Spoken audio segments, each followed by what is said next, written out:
Bonjour à tous et bienvenue dans ce 13e épisode de Passons à table, le podcast qui vous présente les membres de la communauté WordPress.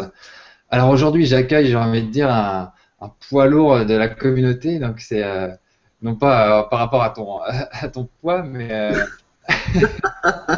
quelqu'un qui est assez connu. Donc Fabrice Ducarme de VP Formation. Donc salut Fabrice. Salut Alex. Donc voilà, on va commencer tout de suite l'interview avec une petite présentation. Est-ce que tu peux nous dire qui tu es pour ceux qui ne te connaîtraient pas encore? Bien sûr, alors ils doivent être nombreux déjà. Donc je m'appelle Fabrice, je suis formateur WordPress. J'ai créé WP Formation, ça fait 2 ans je crois. Je travaille principalement sur WordPress, je donne des cours. J'ai également un groupe sur lequel tu es présent d'ailleurs sur Facebook qui permet d'aider les gens qui sont un peu débutants, Qui s'appelle WordPress Academy. qui s'appelle WordPress Academy, tout à fait. J'ai aussi un projet qui s'appelle WP Annuaire sur lequel en fait les gens peuvent chercher des professionnels WordPress. Voilà basiquement, et j'essaye d'intervenir du mieux que je peux dans les différents événements liés autour de WordPress, WordCamp, WP Tech notamment. Ok, d'accord. Alors du coup, on va revenir un petit peu, on va faire un petit historique. Alors comment tu en es venu à WordPress? C'est un accident en fait. C'est un accident. Je voyais passer pas mal d'articles qui disaient WordPress c'est génial, etc. Donc forcément, je me suis un peu intéressé. Et de prime abord, j'avoue que j'étais refroidi, donc j'ai laissé tomber jusqu'à ce que j'ai une demande client. À l'époque, je faisais encore des sites web, ce que j'ai quasiment totalement arrêté aujourd'hui. Me demandant donc la possibilité de créer des posts de manière beaucoup plus régulière. Avant, on était beaucoup dans le site institutionnel, ce qui a beaucoup changé aujourd'hui. Donc voilà, j'ai été obligé carrément de me mettre sur du WordPress. J'ai trouvé ça mais incroyablement sympa, ultra convivial, très puissant. Donc voilà, j'ai adoré et je me suis mis à vraiment bosser là-dessus. Et aujourd'hui, je ne bosse plus que sur du WordPress. D'accord. Alors tu disais juste avant que ça t'avait un peu refroidi au départ WordPress. Alors qu'est-ce qui t'avait un petit peu déplu? C'était trouver de l'info. En fait, c'était trouver comment démarrer. Il y a beaucoup de choses en fait qui sont déroutantes pour soit un novice, soit quelqu'un qui est déjà un peu dans le web. Il faut juste apprivoiser le langage, la méthode. Et puis une fois que ça c'est fait, après on est bien. Donc on est bien, on n'a plus envie de partir. On est comme dans une couette au chaud. Et Ouais, donc c'est clair. l'idée était là. C'est vraiment comprendre WordPress et voir ses possibilités. C'est pas évident tout de suite. Une fois que c'est fait, après, par contre, on est très bien. C'est vrai que quand on n'est pas dans à la base, enfin, on veut juste faire son site, quoi. C'est vrai que c'est tout un monde à apprivoiser, quoi. Donc, C'est vrai, c'est vrai. et donc, justement, c'est ce que tu fais avec tes offres de formation, c'est ça? Tout à fait. Alors, j'ai commencé par tester, voir s'il y avait une véritable demande là-dessus. Je me suis aperçu qu'il y avait, quand j'ai démarré, j'avais un stagiaire, 2 stagiaires, 3 stagiaires. Ça a commencé tout doucement, puis j'ai vraiment affiné le concept de manière à faire une déclaration en préf pour avoir un numéro de formateur, donc centre de formation. Et puis j'essaye aujourd'hui donc d'apprendre aux gens à bien l'utiliser pour pouvoir pour qu'ils puissent créer leur propre site web, leur blog ou leur site de e-commerce, peu importe. Voilà, donc c'est des sessions qui peuvent durer de 3 à 2 jours, selon ce qu'on veut faire. Il y a des tests, il y a un vrai suivi, il y a des outils pédagogiques, ça se passe dans des salles, c'est limité aussi en nombre de personnes, puisque je veux pouvoir être présent pour tout le monde. Donc Ouais. voilà, c'est ma principale activité aujourd'hui. Ok, d'accord. Et du coup, tu cibles plus quel genre de personnes? C'est C'est assez étonnant, c'est beaucoup du particulier. Donc il y a beaucoup de personnes qui veulent apprendre vraiment à le maîtriser parce qu'ils montent leur société ou leur petite entreprise ou leur auto-entreprise et ils veulent pouvoir proposer leurs services sur le web. J'ai eu pas mal de graphistes aussi, d'infographistes qui ont voulu présenter leur travail et quoi de mieux que WordPress pour présenter des portfolios et ce genre de choses. Donc j'ai eu pas mal de professionnels. J'ai eu des gens aussi qui sortaient de stages qui avaient duré 6 mois en codage, HTML, PHP, etc., qui voyaient simplement l'outil CMS WordPress sur une demi-journée dans leur stage qui durait quand même 6 mois. Ils voyaient ça à peine une demi-journée. Et donc certains voulaient se former davantage sur le CMS et je les ai eus en formation et ils étaient juste stupéfaits qu'un outil pareil puisse proposer autant de solutions Donc le fameux, on va pas réinventer la roue que tout le monde utilise à toutes les sauces, est en partie vrai dans ce cas-là. Voilà, je vois pour, ne serait-ce qu'avec tous les plugins existants sous WordPress, placer un formulaire, ça prend 25 secondes aujourd'hui. On peut avoir des QCM, on peut avoir des sondages, tout ça avant on le codait, où on allait chercher des scripts. Là aujourd'hui, c'est avec WordPress, ça va très très vite. Donc la population que j'ai en formation est assez disparate. J'ai pas une population type, ça va un peu partout et c'est ça qui est très agréable et enrichissant. Aussi. D'accord, ok. Ok, ouais, c'est vrai que, enfin, ce qui est bien avec les plugins en plus, c'est que enfin, on peut avoir tout un tas de choses, mais ça garde quand même une cohérence au niveau de l'administration, quoi. Tu vois, par exemple, Contact Form 7, t'as tes formulaires, voilà, ça s'affiche vraiment après comme des posts. Après, tu édites, tu modifies tes choses, enfin, tes différents champs, etc. Enfin, c'est vrai que l'avantage de WordPress, c'est que ça garde une cohérence, quoi. Il n'y a pas des trucs qui partent dans tous les sens, quoi. Non, Même puis, si des fois, des développeurs s'amusent un peu, mais. c'est pas faux, mais on a aussi le risque entre guillemets de voir des gens qui suivent une formation, peu importe, que ce soit la mienne ou une autre, et qui veulent ensuite s'improviser webmaster. Et là, par contre, il y a effectivement un danger, c'est-à-dire de ne pas avoir les compétences techniques suffisantes pour aller plus loin et vendre ce type de prestations à des éventuels clients. Donc là, il y a une mise en garde déjà à ce niveau-là. Même si les gens sortent avec un très bon niveau, il y a quand même 21 heures de formation, donc c'est quand même du lourd, il y a un suivi, une assistance, mais le reste, pour aller plus loin, il n'y a que la pratique, c'est-à-dire qu'il faut aller, il faut faire du WordPress, il faut travailler sur des projets WordPress, les siens, ou ceux d'autres, ou de la famille, peu importe, mais il faut pratiquer un maximum. Une fois qu'on a commencé à bien pratiquer, effectivement, là, on peut passer à une autre étape. Ouais, c'est sûr, pourquoi pas commencer après à aller dans le code? Parce que bah, enfin, c'est comme tout, hein, c'est en forgeant qu'on devient forgeron, de toute façon. Donc, Exactement. Et travailler avec des outils tels que WordPress n'exclut pas d'aller apprendre un petit peu, ou même beaucoup d'ailleurs, le PHP, l'HTML, le CSS, peu importe, mais c'est assez intéressant d'aller chercher plus loin, d'aller gratter, de ne pas se limiter à des IP internes et de voir ce qu'on peut faire ou ce qu'on peut proposer. Il y a des frameworks, il y a plein de solutions aujourd'hui qui existent. Donc voilà, autant aller les chercher. Ok. Donc, alors, ouais, tu es aussi l'auteur d'un blog qui s'appelle VP Formation. Ouais. Alors, est-ce que tu peux nous raconter un petit peu la genèse de ce projet?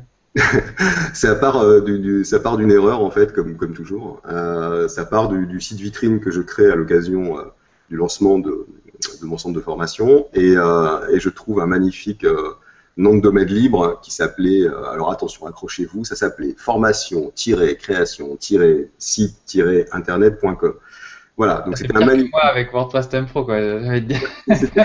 C'était magnifique, c'était superbe. Donc c'était devenu un EMD, un Exact Match Domain, pour ceux qui ne savent pas ce que c'est. Mais il avait un très beau PR3, un PageRank de 3. Donc je saute dessus comme un fou et je prends ce truc-là. Et puis en fait, il s'avère que c'était un vulgaire site vitrine. Donc il n'y avait pas assez de trafic, ça marchait pas. Enfin, ça marchait pas. C'était pas visible. Donc du coup, j'ai commencé à écrire en fait. Sur ce que j'aimais dans WordPress, sur les découvertes que je faisais, j'ai mis quelques tutos, puis ça a commencé tout doucement à prendre. Et à l'issue d'une claque pingouin, toujours suite à cet exact match domaine, j'ai changé le nom. Donc je me suis dit, voilà, qu'est-ce que je fais? Je fais de la formation, c'est quoi? C'est du WordPress, donc j'ai dit voilà, wpformation.com, ça ira très très bien. Et puis ça a pris de l'ampleur et voilà, aujourd'hui c'est 200, un peu plus de 280 articles avec des tutos, des tests, des revues. Ça s'est ouvert récemment à d'autres rédacteurs. S'il y a des fans de WordPress absolus et que vous avez envie d'user de votre plume sur WP Formation, vous êtes tous les bienvenus. Voilà, donc c'est un projet en fait qui s'est construit quasiment tout seul. Voilà, j'avais envie d'écrire, j'aime ça aussi, j'aime enseigner, donc les tutos, pour moi, c'est juste, voilà, le tuto sur un article ou un post WordPress, c'est juste une évidence. Tout simplement. C'est clair, enfin, c'est toujours, enfin, même si ça prend du temps à rédiger, c'est un plaisir de voir après les commentaires et les retours enfin, des visiteurs par rapport à ça. C'est vrai. C'est long, hein. Écrire un article, c'est long pour ceux qui s'imaginent que ça prend 2 minutes. Là, j'en ai vu passer quelques-uns. Il y a des tutos qui peuvent prendre 1 à 2 jours, déjà ne serait-ce que pour écrire le plus gros. Ensuite, on doit se relire, corriger les fautes. Et Dieu sait qu'il en reste encore quelques-unes, hein, les coquilles. Vérifier ses sources, très important. Les captures d'écran. Voilà, j'ai vu certains posts de Mariode donc Lumière de Lune, pour ceux qui ne connaissent pas, où elle écrit, il lui arrive d'écrire des pavés énormes, avec énormément de références et de sources. J'ai vu un de tes derniers articles aussi, pareil, sur Yoast, où tu as écrit. Ouais, bah, je crois que j'ai 4000 mots, un truc dans le genre. Voilà, donc ça se fait pas en un claquement de doigts. Je veux dire, pour le coup, c'est pas aussi rapide que du WordPress, hein. On prend vraiment le temps, on va chercher, on va fouiller, et donc on écrit. Donc, ouais, ouais, c'est long. Ok. Mais c'est un plaisir.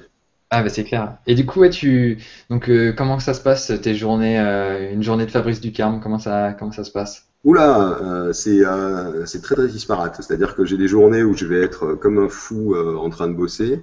Après, je vais faire de l'administratif, ce que j'aime pas du tout. Les formations nécessitent des dossiers qui doivent être montés, donc j'ai pas mal de dossiers à remplir. Mhm. Je contacte régulièrement les OPCA, etc. Et alors, basiquement, je vais dire que je suis café veille WordPress, sécurité en ce moment aussi beaucoup. Et ensuite, je bosse un peu, j'écris, je finis d'écrire, je réponds à mes mails, je réponds à mes commentaires. Et ensuite, je m'occupe de ma fille, qui a 6 ans, des deux grands, mais là c'est différent, les deux grands ça va. Ensuite, je fais pas mal de réseautage, aussi bien sur Twitter que sur Facebook. Euh, un peu moins Google+, mais voilà, l'exemple même, on est sur Google+, là, en train de faire cette espèce de petite recette. Voilà, donc ça c'est un peu l'idée d'une de mes journées type.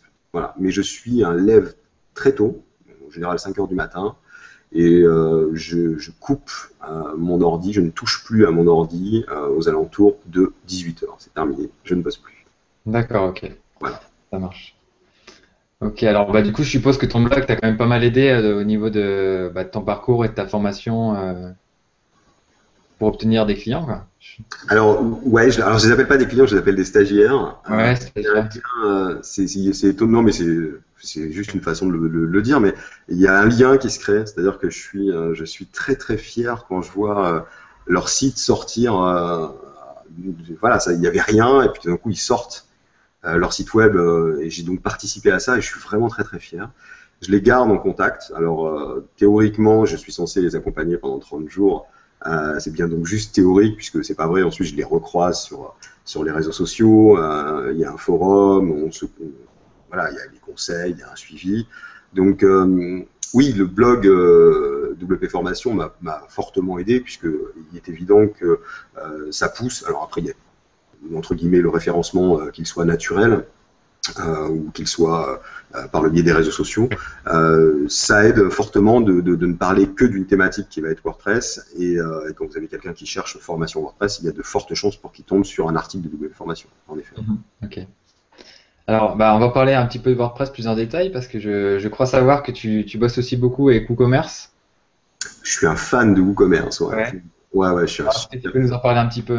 Parce que Euh, WooCommerce, etc. Pourquoi tu le préfères? alors, j'ai vraiment adoré WooCommerce parce que j'ai trouvé son back-office très simple. J'ai trouvé la structure, le fonctionnement, l'UX en fait, me parlait davantage. Voilà. Alors, certainement parce que j'étais WordPress à la base, mais j'ai dû développer quelques sites sous PrestaShop. Alors, petit aparté, je ne suis pas un anti-PrestaShop.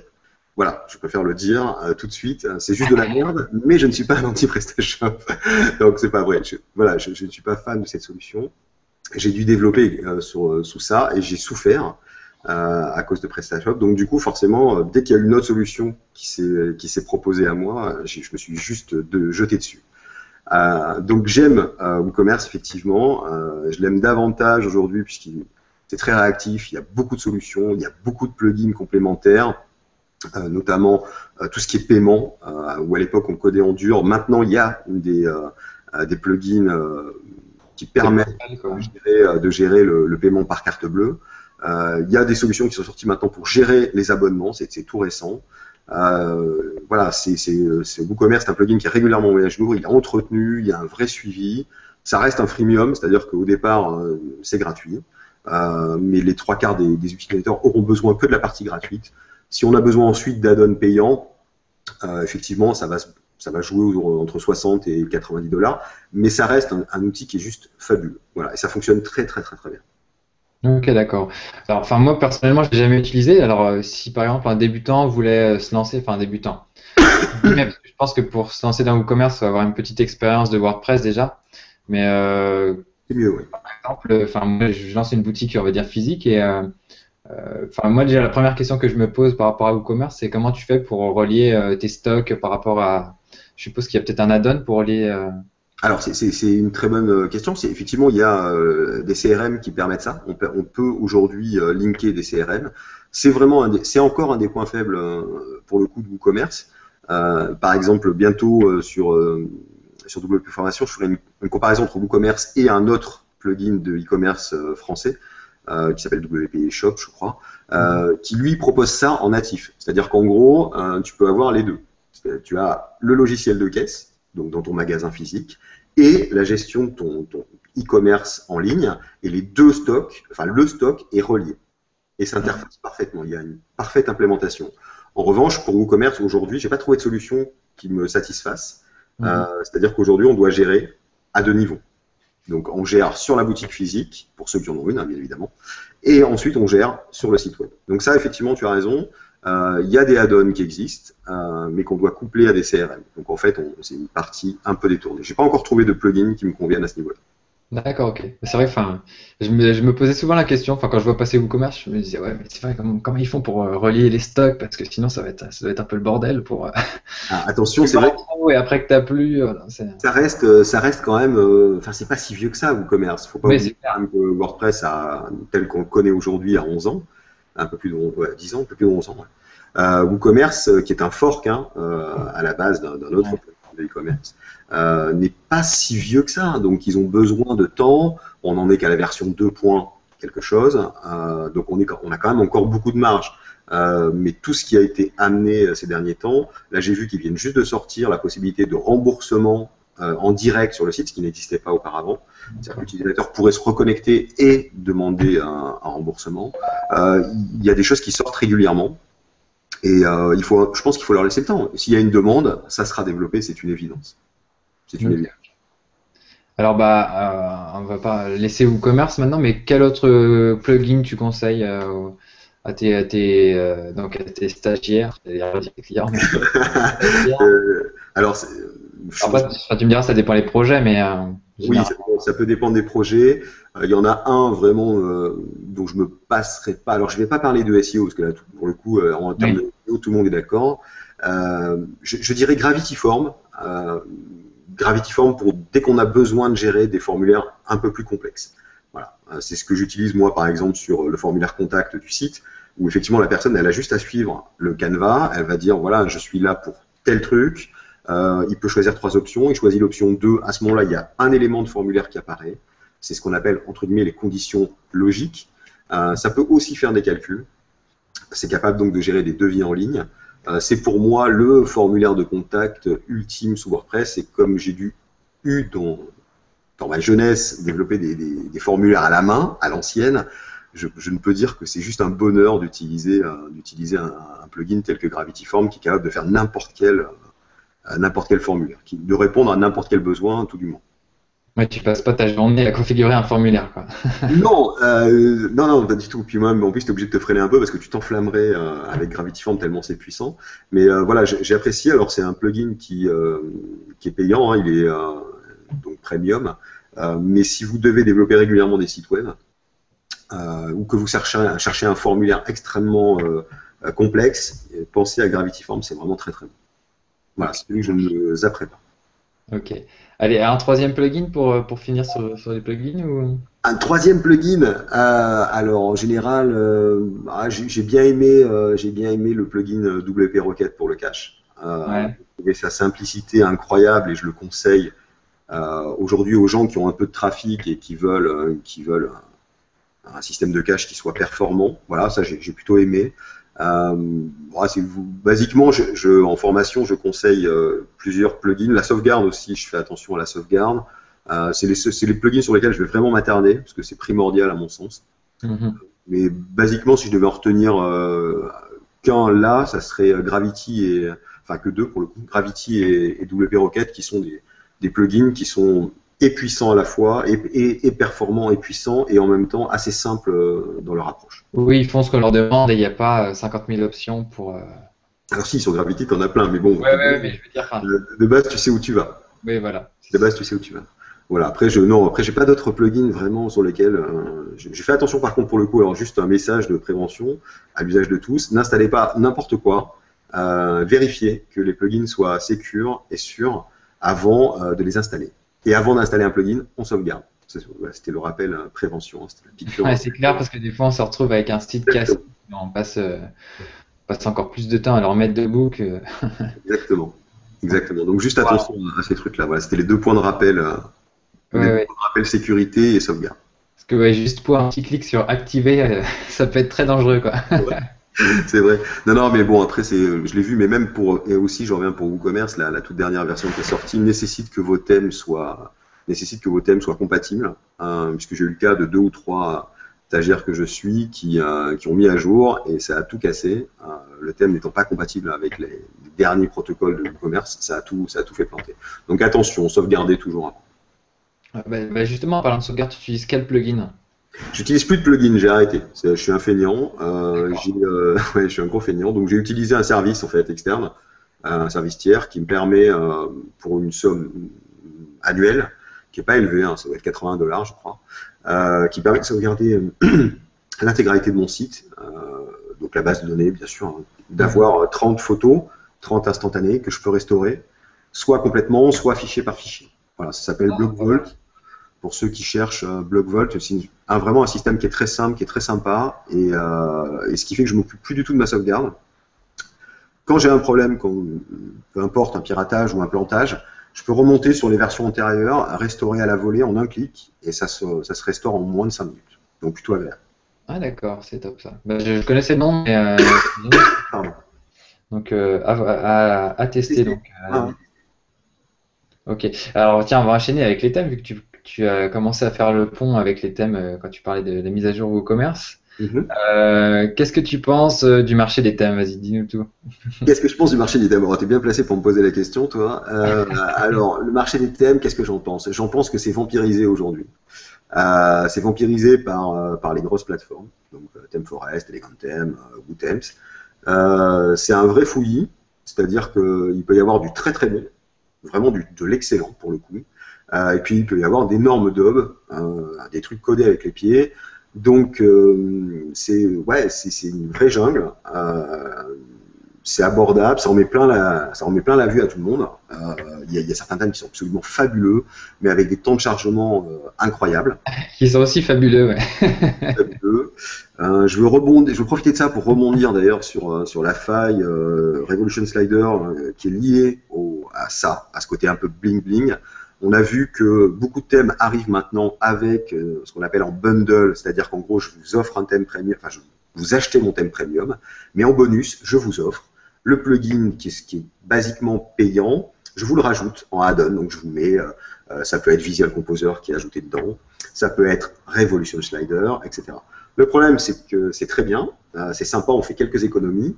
L'inconvénient, c'est que ces thèmes-là, enfin ces plugins-là, on n'a pas la mise à jour intégrée avec. C'est-à-dire qu'on a juste droit à une version T, à l'instant T.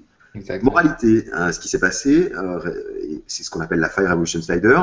Revolution Slider avait une faille qui a été détectée l'été dernier. Et tous les thèmes premium qui ont été vendus pendant ce temps-là avaient toujours cette faille. Même si les développeurs de Revolution Slider ont mis à jour et ont corrigé la faille depuis très très longtemps, tous ceux qui avaient leur thème avec leur petit plugin bonus, eux n'ont pas bénéficié de cette mise à jour et n'étaient pas informés qu'il y avait une mise à jour à faire. Donc je suis contre ce principe de bundle. Et Mariol le disait d'ailleurs très justement en disant, si vous avez acheté un premium avec des bundles, ajoutez ou achetez les licences séparément des plugins bonus. Comme ça, vous aurez au moins l'information et vous serez à jour tout le temps. Et Voilà. même dans le cas où les personnes n'utilisent pas Slider, virez carrément le plugin parce que. Tout est fait. Alors, dans la faille Revolution Slider, si le plugin n'était pas activé, il n'y avait pas de risque. Ah d'accord, ok, ça marche. Mais ça, il n'empêche. Il n'empêche que là, c'était le cas Revolution Slider. Il y aura peut-être un autre cas dans quelques semaines. En ce moment, la sécurité sur WordPress, c'est quand même très, très compliqué. il y a beaucoup d'attaques. Il faut aussi dire que WordPress, c'est juste 23% du web mondial aujourd'hui. Donc forcément, ça donne envie aux hackers de tout genre. Oui, ça attire les convoitises, quoi. Mais après, ouais, comme le disait Julio dans un précédent épisode, si tu veux, ben, le problème, c'est pas vraiment WordPress en lui-même, quoi. C'est plus les thèmes et les plugins qui Exactement. tapent dessus, quoi. Ouais, c'est eux qui trouvent WordPress. C'est dès qu'on rajoute, c'est nous en fait. Hein. Ouais, c'est ça. On dit souvent dans notre métier que le problème se situe entre le fauteuil et l'écran. Et en général, ce qui est entre le fauteuil et l'écran, c'est nous, et c'est nous qui mettons en danger le WordPress. C'est certainement pas WordPress en soi. Donc pour répondre et pour recentrer sur ta question des thèmes, oui, il y a beaucoup de solutions. Oui, il y aurait besoin effectivement d'une alternative simple qui permettrait à des gens qui débutent d'avoir un thème aux fonctionnalités premium qui soit simple à utiliser, pas avec des milliers d'options, mais avec simplement ce dont on a réellement besoin. Voilà. Mhm. Alors après, ouais, c'est vrai que le dilemme au niveau des thèmes, en fait, c'est que bah, un thème, c'est fait pour être vendu à un maximum de personnes. C'est ça. Et les projets sont divers, donc les fonctionnalités nécessaires pour chaque projet sont diverses. Donc il faut arriver à faire quelque chose qui soit, voilà. Enfin, si tu veux, comment dire, c'est une balance à équilibrer, quoi. Donc c'est pas. Ouais. Je me suis posé la question, c'est vrai que j'ai jamais vu de thème sortir, bon en même temps c'était pas le marché non plus, mais de thème sortir avec une notion un peu freemium, c'est-à-dire en gros j'ai un thème de base, si tu veux rajouter l'option portfolio, eh bien tu rajoutes $10. Si tu veux rajouter l'option, je ne sais pas moi, par exemple, question-réponse ou pourquoi pas l'implémentation BuddyPress customisée avec tout ce qui va bien en CSS, tu rajoutes encore 5 $. Un thème à option, mais qu'on pourrait totalement épurer des fonctions qui ne nous serviraient pas. Combien de gens achètent aujourd'hui des thèmes premium avec l'extension WooCommerce intégrée à l'intérieur, ce qui va en rajouter partout, pour pas grand-chose si la personne se sert du thème uniquement sans sa fonction de e-commerce. C'est peut-être aussi à réfléchir, il y a peut-être aussi un truc à réfléchir de ce côté-là. Sinon, il reste l'option un peu plus chère au départ du framework, qui peut être une bonne solution aussi pour ceux que ça intéresse. Ouais, bah enfin, nous c'est ce qu'on essaye un peu de faire. Enfin, on n'est pas parti sur les options, enfin on va dire les add-ons payants, Ouais. mais enfin, on est plus parti sur des add-ons gratuits et le thème payant. Mais c'est vrai que ce que tu dis, c'est pas dénué de sens. Ça pourrait être une piste intéressante à explorer. Ouais, c'est à voir. Après, le marché du thème est tellement, c'est tellement énorme, il y a une telle clientèle. J'espère que ta plateforme ainsi que la plateforme qui est sortie récemment vont trouver leur public parce que franchement, plus vous en vendez, plus vous pouvez continuer à développer, plus il y aura de thèmes made in France. Et je trouve que c'est bien. Puis en plus, il y a quand même des ressources en France, que ce soit en termes de sécurité, en termes de SEO, il y a pas mal de gens à consulter pour obtenir des améliorations sur les thèmes que vous proposerez. Je pense C'est clair que la communauté est super large, quoi. Tout à fait. Bah tiens, justement, on va en parler de la communauté. Et qu'est-ce que tu peux nous dire sur la communauté WordPress francophone et puis plus largement globale? Alors, la communauté, elle est extrêmement vaste. Je suis content qu'il y en ait eu une sympa en France. Je suis très content. Voilà, il y a à peu près tout le monde a une thématique bien marquée. On peut trouver Daniel dans le SEO. On peut trouver Julio en termes de sécu. Vous avez plein de sites informatifs. Vous avez WP Channel, il y a Geekpress, il y a WP Marmite aussi maintenant qui commence à s'ouvrir. À l'époque, tu ne faisais que de la review de thème. Aujourd'hui, tu ouvres au tuto.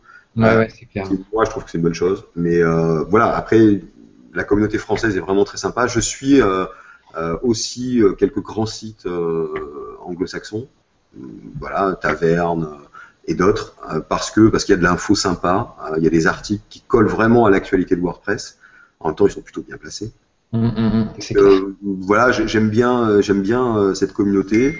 Elle est parfois un peu, on va dire, ténébreuse. Comment ça? Vas-y, donne-nous des détails. C'est très très difficile en fait de prendre part d'une manière importante à la communauté. Je parle de la communauté FR pour le coup. D'accord. Il faut avoir un niveau d'expertise reconnu. Il faut connaître un peu les bonnes personnes. Ça reste, si on prend le cas de WordPress francophone, je sais qu'ils sont passés en association. Mais c'est vrai que pour l'instant, on ne sait pas encore grand-chose, on ne sait pas trop comment ça va évoluer, alors qu'ils ont vraiment la place, ils ont toute leur légitimité, largement d'ailleurs. Ils font un boulot super sur tout ce qui est WordCamp et consorts. Et je pense que ça mériterait encore davantage d'être mis en avant pour qu'on puisse tous se fédérer autour de WordPress francophone, qui a été le premier clairement en France à proposer déjà un forum qui est super bien, qui est super sympa et qui est vraiment utile pour tous les débutants. Donc voilà, donc il y a effectivement ce côté un peu, je ne sais pas trop comment m'impliquer davantage dans la communauté, alors qu'en fait, tout le monde pourrait venir, que ça soit pour traduire le codex un peu, que ça soit pour donner un coup de main sur le forum, sur les groupes Facebook, sur Twitter, avec le hashtag WPHelp, pour ceux qui ne s'en Je rappellent crois pas. qu'il s'est transformé en WP-Aid. WPAID, AIDE. Ouais, AIDE, parce qu'il y a la communauté, on va dire, globale qui s'est incrustée sur le hashtag, et du coup, c'était un petit peu le chantier, quoi. Alors donc, du coup, WPAID, maintenant, ça me choque un peu, WPAID. Mais bon, voilà, on peut aider tous à notre niveau, quel que soit notre niveau, d'ailleurs, technique, on peut tous aider. Voilà. Donc je Oui, pense c'est que clair, ouais. la communauté est sympa. On a de la chance d'avoir des développeurs de talent aussi en France. Je prends Rémi Corson, qui travaille que tu as eu Ouais, le premier épisode, justement, ouais. sur le premier épisode en plus. Rémi qui bosse avec Woo, c'est quand même, enfin, faut déjà avoir un sacré niveau pour faire ça. Et vous en avez plein d'autres, j'en oublie plein, hein, mais vous avez beaucoup de monde. Mhm. Vous Mais avez après, ouais, pensé compétent. il n'y a pas forcément besoin d'être développeur, hein. C'est ce dont on a parlé avec FX Bénard dans l'épisode 10. C'est que, je sais pas si tu connais FX, mais lui, Si. à la base, il est traducteur. Et Ouais. il est en train de monter un super projet, quoi, avec VP Translations. Euh, moi, je mets mes plugins à traduire. Enfin, avec Thème de France, on a sorti 2 plugins. Et en fait, on met ça sur la plateforme, sur Transifex. Et tu as toute une communauté de traducteurs qui commencent à traduire le plugin dans toutes les langues. Franchement, c'est top, Ah, quoi. c'est sympa. Mais bien sûr, oui, oui, tu peux être même, enfin, c'est péjoratif de dire ça presque, mais le blogueur lambda qui utilise WordPress peut aussi servir à la promotion de l'outil qui est WordPress. Oui, tout simplement. Faire des revues, faire des articles, voilà, donner son avis, tout ça, ça aide à promouvoir la communauté et c'est tant mieux. C'est tant mieux. Ok, ok. Ok, c'est cool. Je pense qu'on a fait un bon petit tour là. Est-ce que tu as quelque chose dont tu voulais parler en particulier? Non, je pense qu'on a fait le Ouais. tour. Peut-être VP Academy, là, le groupe Facebook. On va faire un petit peu de Ouais, promo. ouais, en fait, c'est un groupe fermé, donc déjà, Ouais, ouais, ouais. fermé, c'est pas qu'on veut se cacher, c'est simplement qu'on veut éviter d'avoir à modérer tous les liens publicitaires qui viennent se greffer contre les groupes. Ouais, parce que ça peut être facile à gérer ce genre de groupe. Ouais, disons que si tu veux, il y a effectivement, déjà, heureusement, il y a 5 modérateurs, donc c'est déjà pas mal. Et c'est déjà bien pour un groupe de 1000. Maintenant, l'idée, c'est d'aider sur des questions qui ne sont pas forcément basiques. Ça peut être des conseils. Voilà, je cherche tel truc, j'ai besoin de telle fonctionnalité sur mon site. Est-ce que vous pouvez m'aider? C'est aussi l'occasion de partager des ressources très sympas. Moi, j'ai Mhm. appris plein de trucs. Il y a plein de sites que j'ai bookmarkés grâce au groupe. Ça permet aussi de recentrer et d'avoir une vraie veille technique sur WordPress, donc aussi bien en termes de sécu que quand il y a une alerte, on la rediffuse. Quand il y a un événement comme le WP Tech, comme à Bayonne, ce qu'organise Aurélien, pardon, Aurélien. Aurélien Denis. Aurélien Denis, voilà, c'est l'occasion de mettre ça en avant. Les événements du WordCamp sont bien évidemment annoncés dès qu'ils sont sortis. Voilà, c'est un peu l'occasion d'avoir de l'info et de partager et d'échanger avec des fans de WordPress. Ok. Alors, Donc venez, si vous voulez, viendez. Ça oui, aide. je vais mettre le lien juste en dessous de la vidéo. Mais alors, petite question subsidiaire sur le groupe. Qu'est-ce que ça apporte en plus que le forum, si tu veux, qui existe déjà, le forum sur WordPress francophone? C'est différent, je pense que les demandes, nous, et on conseille aux gens vraiment qui débutent, le pur débutant, on lui conseille le forum, puisqu'effectivement, il y a les bases, et puis un forum est vraiment prévu pour ça, c'est-à-dire qu'en fait, on va demander d'abord, avant de poser ta question, on vérifie que tu as désactivé tous tes plugins, on va partir sur les basiques.